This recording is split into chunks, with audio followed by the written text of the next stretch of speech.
Good day everyone. Our topic for today is North Korea and South Korea. South Korea. The vision, mission, and core values of South Korea. Vision. The vision of the KNPA states that our shared commitment is founded in our proud traditions to provide exemplary service. As inclusive leaders, we ensure community safety and well-being through collaborative partnerships, innovation, and community engagement. Mission. The mission states that invested in our shared commitment, our members are ambassadors for a team-based approach to safety, security, and wellness as for champions for effective and efficient risk-focused policing. And core values. The core values of KNPA stated that proudly we pursue our vision while living our rich values as follows. Respect. Our action demonstrate our mutual respect for the community and each other. Inclusivity. We value the unique qualities of our members and communities by promoting an inclusive environment guided by fairness, respect, equity, and dignity, courage. Overview. Officially, the Republic of Korea is a country in East Asia constituting the southern part of the Korean peninsula and sharing a land border with North Korea. The name Korea is derived from Goguryeo, which one of the great powers in East Asia during its time. South Korea is highly developed country in the world's 11th largest economy by nominal GDP. Its citizens enjoy the world's fastest internet connection speeds along with the world's second best healthcare systems. Since the 21st century, South Korea has been renowned for its globally influential pop culture such as K-pop and TV dramas. A phenomenon refers to as the Korean Wave. This is the organizational structure. The highest is Commissioner General and the lowest is Provincial Police Agency. Rank classification. First is Commissioner General, the highest ranking position in the Korean National Police Agency. Second, Senior Commissioner, senior level officers who assist the Commissioner General and oversee major divisions within the agency. Third, Commissioner, high-level officers responsible for managing large divisions of the police agency. Fourth is Superintendent General, senior-level officers who supervise police departments at the regional level. Fifth is Superintendent, middle-level officers who manage police precincts or specialized units within the police agency. Sixth is the Police Inspector, officers responsible for supervising a team of police officers and ensuring the enforcement of laws and regulations. 7. Police Lieutenant, junior officers who perform general policing duties and may lead small teams or handle specific responsibilities. 8. Police Sergeant, non-commissioned officers who provide support to higher-ranking officers and maintain order and security. 9. Police Corporal, entry-level officers who perform basic law enforcement duties under the supervision of higher-ranking officers. 10. Police Officer, recruit who have completed basic training and are assigned to police stations or units to carry out various law enforcement tasks. Ito yung mga police rank and military rank. Next is recruitment and selection. Number 1 is Eligibility requirements. Candidates must be certain eligibility criteria, which typically include being a Korean citizen, having a minimum age requirements, usually 19 to 21 years old. Number 2, application. Interested individuals apply for a position in the police force by submitting an application form. The application form usually requires personal information, educational background, work experience, and other relevant details. Number 3 is written examination. Candidates who meet the initial eligibility criteria are required to take a written examination. The exam may cover various subjects such as Korean language proficiency, mathematics, logic, and general knowledge. Number 4 is physical fitness test. Candidates who pass the written examination undergo a physical fitness test to assess their physical capabilities. The test typically includes events such as running, push-ups, sit-ups, and other physical activities. Number 5, background check and investigation. Candidates who pass the physical fitness test undergo a background check and investigation, which includes verifying personal information, criminal record checks, and interviews with family members and acquaintances. Number 6 is interview. Qualified candidates may be called for an interview which assesses their communication skills, problem-solving abilities, and suitability for a career in law enforcement. Number 7 is medical examination. Medical examination candidates who successfully pass the interviews undergo a thorough medical examination to ensure they meet the health and medical requirements necessary for police service. Number 8 is training. Training candidates who pass all the selection stages are admitted to a police training academy. The training period can vary in duration but generally includes classrooms instructions, physical training, firearms training, legal education, and practical field exercise. This is the uniform and insignia of South Korea. Ito ang mga firearms and equipment ng South Korea. Makikita nyo rin dito na kung gaano kalakas ang mga baril ng South Korea. Halos lahat ay assault rifle and machine gun.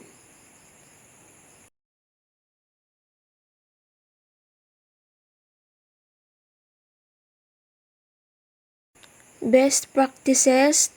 Number 1 is community policing. Number 2, technological advancement.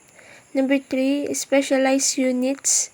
Number 4, proactive crime prevention. Number 5 is training and professional development. Number 6, strong coordination and cooperation. Number 7 is transparent and accountability practices. Community policing. South Korea police prioritize community engagement and collaboration. Then, number 2, technological advancement. The South Korean police utilized advanced technologies and data-driven approaches to enhance their effectiveness. Then, number 3, specialized units. South Korean police have specialized units. Dedication to specific areas such as cybercrime, narcotics, organized crime, and traffic control. Then, number 4, proactive crime prevention. The South Korean police emphasize proactive crime prevention measures. Then, number 5, training and professional development. The South Korean police prioritize continuous training and professional development for their officers. Number 6, strong coordination and cooperation. The South Korean police maintain strong coordination and cooperation with other domestic and international law enforcement agencies. Number 7 is transparent and accountable practices. The South Korean police strive for transparency and accountability in their operations. They have mechanisms in place to handle complaints, conduct internal investigations, and take disciplinary action when required. Other details and trivia. South Korea has the Korean National Police Agency or KNPA as its national police organization, headed by the Commissioner General. The hierarchical structure is prominent within the South Korean police force, emphasizing disciplines and obedience. Community policing plays a significant role, focusing on building strong relationships between police officers and local communities. South Korea utilized advanced technology in policing, including surveillance cameras, facial recognition, and data analysis techniques. There is a dedicated cybercrime unit within the police force to combat online crimes. The Police Mobile Task Force (PMTF) handles large-scale protests and civil disturbances. South Korean police employ consensual interrogation techniques to encourage cooperation and voluntary confessions.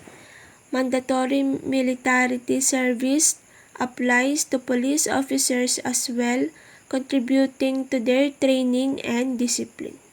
South Korean police have limited access to firearms, relying more on non-lethal weapons for crowd control. Confucian values such as respect for authority and social harmony influence South Korean policing. After South Korea, we talk about the North Korean policing system. But before that, we need to know the overview of this country. North Korea is officially the Democratic People's Republic of Korea. Is a country in East Asia, constituting the northern part of the Korean Peninsula, with Pyongyang the capital and the largest city in the country. It is bordered by South Korea with the heavily fortified Korean Demilitarized Zone, separating the two. And nevertheless, North Korea is like its southern counterparts, claims to be the legitimate government of the entire peninsula and adjacent islands. North Korea functions as a highly centralized, one-party state. According to its 2016 constitution, it is a self-described revolutionary and socialized state, guided in its activities by the Juche idea and the Songun idea. Next is the organization of North Korea. The North Korean government consists of three branches: administrative, legislative, and judicial. However, they are not independent of each other, but all branches are under the exclusive political leadership of the Workers' Party of Korea. In police organization, they commonly known as BOAN, Ministry of People Security, or they are law enforcement agency. Next is the rank classification of North Korea. We have 20 highest to lowest classified ranks in North Korea. Next is the North Korean selection and recruitment. All men over the age of 17 is effectively have to enlist. They have to partake in constant enlistment rallies, during which is nearly impossible to refuse service. In the present day, families have become less content with their members being drafted, and rewards for doing so have dwindled. Sa pag-recruit and selection ng North Korea ay mostly lahat sila ay 17 pataas ay kailangan ng mag-serve sa kanilang country because North Korea is military base. As we can see for the uniforms of North Korea or the law enforcement of North Korea had elegant brown and dark brown. For their insignia, their badges had yellow and red linings. Ito naman ang firearms and equipment ng North Korea. The best practices of law enforcement of North Korea, they are all disciplined. They follow always their president, which is Kim Jong-un. Between 150,000 and 200,000 North Koreans live in prison camps surrounded by electrified fencing, according to South Korean government estimate and Human Rights Watch. The worst camps are for those who commit political crimes, and offenders can have their entire extended family imprisoned with them.